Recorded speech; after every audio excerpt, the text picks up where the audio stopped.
In last week's clip, I told you that newly elected President Nixon had vowed to bring U.S. soldiers home and have the South Vietnamese take over more of the war effort.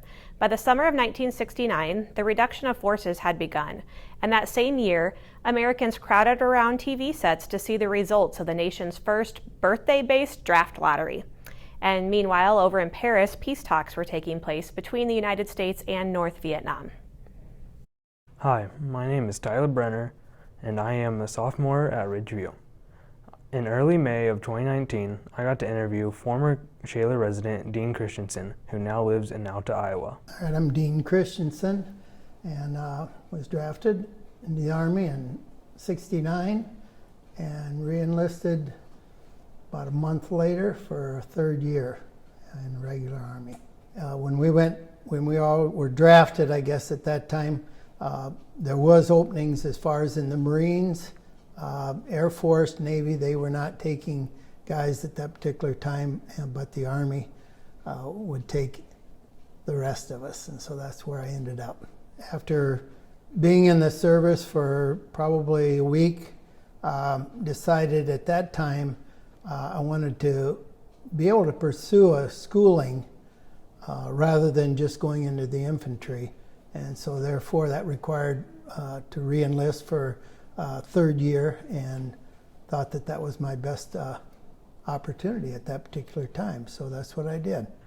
After learning that he'd been drafted at the age of 22, I was very curious about his life prior to being in the Army. Dean had graduated from Shaler High School and was attending college as the Vietnam War was growing more intense. Well, I guess before I went into the military, I was attending Wayne State College, Wayne, Nebraska, majoring in education. And after graduating from college, thought possibly getting a teaching position, but I guess the military had other ideas for me for the next 3 years. Obviously, training was expected of our military men, so I asked Dean about his boot camp experience, and it sounded like some pretty tough requirements. Well, boot camp was, it was tough. You know, it was 8 weeks of training, of physical training. We got up at basically the crack of dawn, and you were done at night. And it was a lot of PT training, and just rigorous training, getting you ready for the military, I guess. So what exactly is PT training? Was physical training. Okay. It was to basically get you physically trained to do some of the tasks that were required of you when you were in the military. He had an interesting story and went along with his boot camp experience, something he can look back on and now laugh. But I'm sure he wasn't laughing at the time. Just for one situation, I know it was at Easter time, and about 3 or 4 of us guys were out on the parade field, and we were kind of being disciplined, I guess, and so we were having to dig up the parade field with our trenching tools, and that was the way I spent that one Easter, and that was kind of a humorous thing. Maybe at the time it wasn't, but as I think back, it was, you know. It was basically a military trenching tool. It was just a small spade. Oh. Yeah. You used to dig your foxholes with, and we turned over a parade field that was probably about the size of a football field. I was curious how prepared he felt after boot camp, because I know I personally would have been terrified. But Dean put some interesting perspective on this for me. You know, Vietnam was really, you know, getting hot at that time, and with all of our close friends and buddies going into the service, I guess we felt that it was our duty to go in. So you were like ready, you were happy to be serving? I don't know if we were happy to be serving, you know, but we just felt that it was our duty, and we just welcomed it, I guess. You know, that's what we were supposed to do, and so we did it. I was curious where all Dean traveled to with the Army.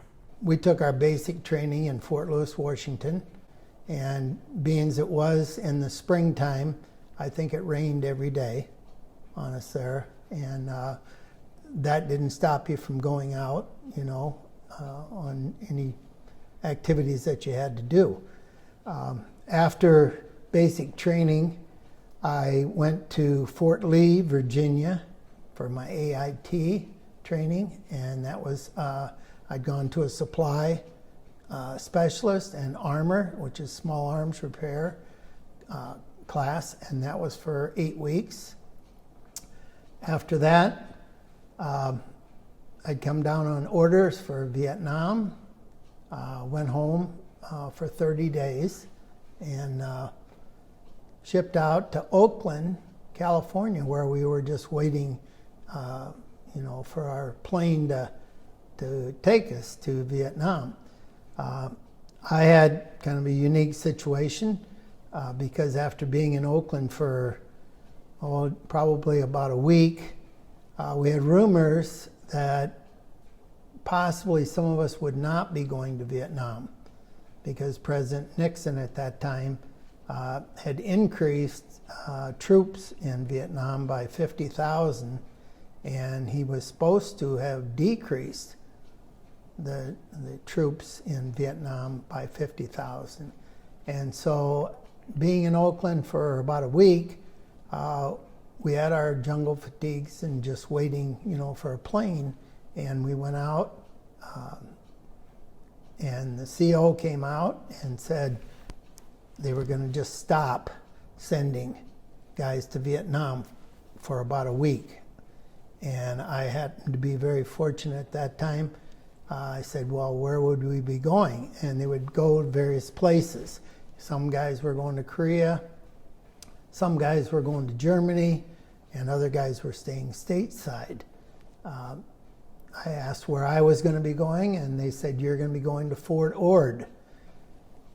And I said, okay, where is Fort Ord? And they said, just down the coast. So I handed in my jungle fatigues and loaded on a bus and headed to Fort Ord, California. And that's where I was stationed for the next year. As a high school student, I know the importance of doing well on tests. Well, Dean told me about the necessity of doing well on a test he took out in Indianapolis that are the highest stakes I can ever imagine. At that time, after being stationed there for a year, came down on levee a second time for Vietnam. And my warrant officer where I was working, because I was the supply clerk and head of the, basically all the supply that were in Fort Ord base there, he decided that he would like to keep me in Fort Ord. And so he sent me off, I think just that night on a plane, and I went to Indianapolis. And I was there for a month taking an accounting school, and with the stipulation that you either pass the class or you will be going to Vietnam. Naturally, I ended up studying very hard, and after being there for a month, finished third in the class, and then went back to Fort Ord for my final year of military. So I was very fortunate. Once Dean passed all those tests and knew he wasn't getting shipped overseas, I asked him to describe what his specific role was in the Army. Dean had an interesting job as both a supply clerk and equipment repairman. I was a supply clerk specialist, and my schooling was for supply clerk and armor specialist, which was small arms repair. And if I had gone to Vietnam and been in a supply unit, and also with the armor specialist, that if somebody's weapon would have not worked properly, they would have given it to me and I would have fixed it for them. I ended up, like I said, I was working in an office out in Fort Ord, and basically I was a supply clerk for the entire base unit out there. It was so interesting for me to listen about his stateside job, and I was curious if he had thought of his friends often that were serving in actual Vietnam. That's when he shared that one of his best friends from Shaler was over there. A good friend of mine, high school friend and college friend, this Dick Hogue. I don't know if you've heard of him from Shaler. And he and I we went to college. We were in high school together, went to college together, and we went in the service together. And he had gone on to NCO school, which a non-commissioned officer, which would be a sergeant, rather than an officer. And so he had gone to that schooling to become a sergeant. And he came home, and he was home on leave the same time that I was. I came home, I think, a week after he was home.